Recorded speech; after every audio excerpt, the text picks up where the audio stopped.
आज हम जानेंगे जैन धर्म के आगम शास्त्र द्रव्यानुयोग के आधार पर देवताओं से संबंधित कुछ एक विशेष जानकारी। संक्षेप में, भगवान महावीर अपने साक्षात ज्ञान से देवलोक को देखते हुए बताते हैं कि किन कारणों से देव क्या चाहते हैं, क्या करते हैं, क्या सोचते हैं। इन सब के बारे में संक्षिप्त में जानेंगे इस वीडियो में।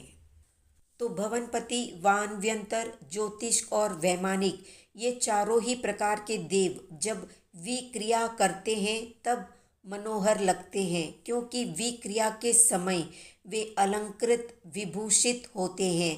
देव शरीर के एक भाग से भी शब्द सुनते हैं और संपूर्ण शरीर से भी शब्द सुनते हैं।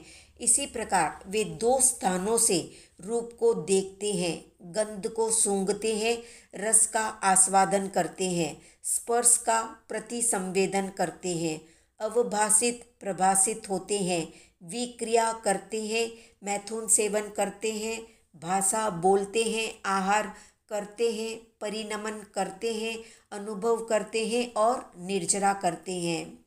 देवों की ये स्पृहा रहती है कि वे मनुष्य जन्म या मनुष्य भव प्राप्त करें, आर्य क्षेत्र में जन्म ले और श्रेष्ठ कुल में उत्पन्न हो।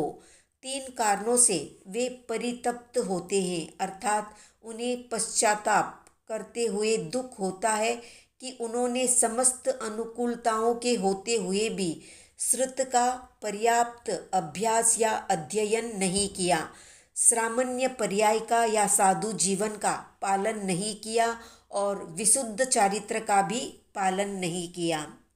देवों को तीन कारणों से अपने च्यवन का ज्ञान हो जाता है, यानी वे अभी देवलोक छोड़कर जाने वाले हैं ऐसा आभास हो जाता है। पहला कारण, विमान और आभूषण को निष्प्रभ देखकर, यानी उनकी चमक कम हो जाती है, वे डल होने लग जाते हैं। दूसरा कारण, कल्प वृक्ष को मुरझाया हुआ देखकर। और तीसरा कारण, अपनी तेजोलेशिया या शरीर की कांति को या माला इत्यादि की कांति को क्षीण होता हुआ देखकर। तीन कारणों से देवता उद्विग्न होते हैं। देव संपदा को छोड़ने पर, माता पिता के ओज शुक्र का आहार ग्रहण करने पर और गर्भाशय में रहने का विचार करने पर। चार कारणों से देव अपने सिंहासन से अभ्युत्थित होते हैं, यानी चलित होते हैं, उनका सिंहासन चलित होता है इन मुख्य अवसरों पर। पहला, अरिहंतों या तीर्थंकरों का जन्म होने पर। दूसरा, तीर्थंकरों के दीक्षा लेने पर या प्रवर्जित होने पर। तीसरा, अरिहंतों को केवल ज्ञान होने पर। चौथा, अरिहंतों का परिनिर्वाण होने पर, यानी मोक्ष गमन होने पर। इन्हीं चार कारणों से देवों के आसन और चैत्य वृक्ष चलित होते हैं और वे सिंहनाद और वर्षा करते हैं। इन्हीं चार कारणों से देवों का मनुष्य लोक में आगमन भी होता है और वे कल कल ध्वनि करते हुए वर्षा भी करते हैं। देवेंद्र, सामानिक, त्रायस्त्रिंशक, लोकपाल, लोकांतिक, अग्रमहिषी देवियाँ, परिषद के देव, सेनापति, आत्मरक्षक आदि इन चार कारणों से शीघ्र ही मनुष्य लोक में आते हैं। इन चार कारणों से देवलोक में उद्योत भी होता है। उद्योत यानी प्रकाश होता है। चार कारणों से देवलोक में अंधकार होता है। अरिहंतों के विच्छेद होने पर, अरिहंत प्रज्ञप्त धर्म के विच्छेद होने पर, पूर्वगत के विच्छेद होने पर और जात तेज के विच्छेद होने पर।